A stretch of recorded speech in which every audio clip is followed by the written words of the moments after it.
విద్యా వ్యవస్థ పూర్తిగా ప్రైవేట్ పరమైపోయింది. ఏదైతే ముఖ్యంగా విద్యార్థులు ఉన్నతంగా చదువుకోవాల్సిన పరిస్థితి ఈరోజు ఈ రాష్ట్రంలో లేదు. ఏదైతే ప్రైవేటు వ్యవస్థలను పూర్తిగా అభివృద్ధి పరంగా నడిపిస్తూ గవర్నమెంట్ వ్యవస్థలో ఉన్న స్కూల్స్ని అయితేనేమి, కాలేజీలు అయితేనేమి, యూనివర్సిటీలు అయితేనేమి పూర్తిగా నిర్వీర్యం చేస్తూ ఏవైతే ప్రైవేట్ కాలేజీలు ఉన్నాయో నారాయణ, చైతన్య ఇటువంటివి కార్పొరేట్ కాలేజీలు, స్కూల్స్ అన్నిటికి కూడా ఏ విధంగా వీళ్ళు దొడ్డిదారిన వాటికి ఉపయోగకరంగా ప్రతి యాక్ట్ను తీసుకొచ్చి వాళ్ళకు ఉపయోగకరంగా చేస్తున్నారే కానీ పేద విద్యార్థులకి ఈరోజు చదువుకోలేని పరిస్థితులు ఏర్పడుతున్నారు. కనీసం ప్రతి ప్రైవేటు కాలేజీలో కానీ స్కూల్స్లో కానీ ఎక్కడైనా కానీ ఫీజు ఇంత అని ఒక లిమిటెడ్ లేకుండా వాళ్ళకి ఎంత కావాలంటే అంత దండుకునే విధంగా చేస్తున్నారు. వీటికన్నిటికీ ప్రభుత్వము బ్యాక్ డోర్లో వాళ్ళకి ముడుపులు వెళ్తున్నాయి కాబట్టి వీళ్ళని ఏమాత్రం పట్టించుకోవడం లేదు. ఏ స్కూల్కి గ్రౌండ్స్ లేవు. కనీసం ఎంతమంది స్టూడెంట్స్ ఉన్నారో రేషియో ప్రకారం టీచర్స్ను కూడా నియమించడం లేదు. కనీసం 100 మందికి ఒక టీచరు, 250 మందికి 100 మందికి ఈ మాదిరిగా టీచర్స్ ఒక్కొక్కరిని పెట్టి మెయింటైన్ చేస్తున్నారు. కనీసం స్కూల్ అన్నది ఇలా ఉండాలి, ఒక గ్రౌండ్ ఉండాలి, కనీసం ఒక ల్యాబ్ ఉండాలి, ఇలా ఏమాత్రం లేకుండా ప్రైవేట్ బిల్డింగ్స్లో స్కూల్స్ నడిపేస్తూ పిల్లల మీద విపరీతమైన ప్రెజర్ చేస్తూ ఏదైతే స్కూలు మామూలుగా జూన్లో ఓపెన్ చేయాల్సినటువంటిది ఏప్రిల్ నుంచే, మే నుంచే మొదలు పెట్టేస్తూ పిల్లలని పిచ్చోళ్ళగా మార్చేస్తున్న ఈ ప్రైవేట్ స్కూళ్ళ మీద పూర్తిగా యాక్షన్ తీసుకోవాలి. అదేవిధంగా విద్యా వ్యవస్థకి ఈ రాష్ట్రంలో ఉన్న నారా లోకేష్ గారు వీటిపైన పూర్తిగా ధ్యాస పెట్టి కనీసం ఈ ప్రైవేటు వ్యవస్థలో ఒక ప్రక్షాళన చేయాలి. బయట 4,000 రూపాయలు ఉన్న బుక్స్ని ప్రైవేట్ స్కూల్స్లో 16,000 రూపాయలుగా తీసుకుంటున్నారు. ఎక్కడ కూడా కనీసం నిబంధనలు అనేది ఒక్కటి కూడా పాటించడం లేదు. ఏ టీచర్కి ఎంత శాలరీ ఇస్తున్నారో కూడా తెలియడం లేదు. మరి ఫీజులు బయట ఉన్న ఒక్కొక్క స్కూల్లో ఎన్ని వేరియేషన్స్గా చూపిస్తున్నారంటే కనీసం దానికి ఒక నిబంధన లేకుండా ఉంది.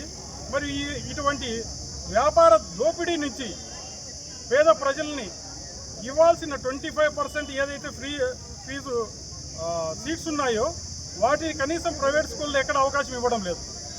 వాళ్ళకి ఇష్టం వచ్చినట్లుగా వాళ్ళు ఎగ్జామ్లు పెట్టుకొని దాన్ని ఒక నిర్ణయం చేసుకొని వాళ్ళకి నచ్చినట్లు నడుచుకుంటున్నారే కానీ ప్రభుత్వ విధానాలను ఎక్కడ కూడా ప్రైవేట్ స్కూల్ వాళ్ళు పాటించడం లేదు. కాబట్టి నారా లోకేష్ గారికి ఒకటే విన్నపం చేస్తున్నాం, ఖచ్చితంగా మీ శాఖని మీరు పద్ధతి ప్రకారం నడపండి.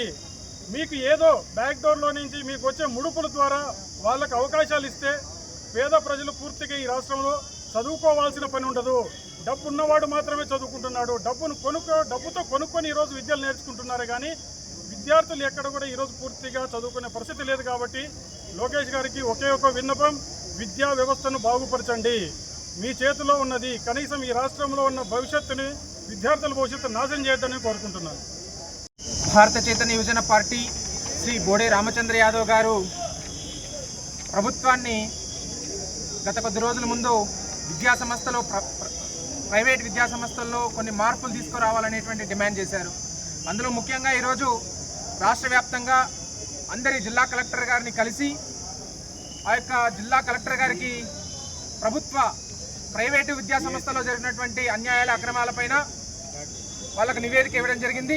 ఇందులో భాగంగా ముఖ్యంగా ఆర్టీఈ విధానాన్ని అమలుపరచాలని, అదేవిధంగా 25% పేద విద్యార్థులకు చదువు ఉచితంగా చెప్పాలని, ఎంతమందికి ఉచితంగా చదువు చెప్తున్నారో ఆ యొక్క ప్రైవేట్ విద్యా సంస్థ యొక్క నోటీస్ బోర్డులో తెలియపరచాలని, అదేవిధంగా ఆ ప్రైవేట్ స్కూళ్ళల్లో ఎంత ఫీజులు కలెక్ట్ చేస్తున్నారనేటువంటి విషయాన్ని నోటీస్ బోర్డులో పెట్టాలని, ఇతర అనేక విషయాలపైన ఉపాధ్యాయులకు సరైన జీతాలు ఇవ్వకపోవడము, తద్వారా పిల్లలకు సరైనటువంటి విద్యని ప్రైవేట్ స్కూళ్ళల్లో బోధించకపోవడం అనేటువంటి అనేక విషయాలపైన ఈరోజు కలెక్టర్ గారికి విన్నవించుకోవడం జరిగింది.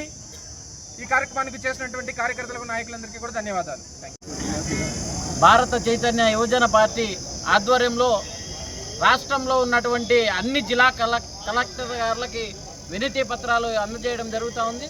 ప్రధానంగా మేము ఒక్కటే డిమాండ్ చేస్తూ ఉన్నాం, గతంలో ఏదైతే విద్యా హక్కు చట్టం 2009 ఉందో ఆ నిబంధనల ప్రకారం ఏ ఒక్క ప్రైవేట్ కార్పొరేట్ పాఠశాల కూడా పాటించడం లేదు.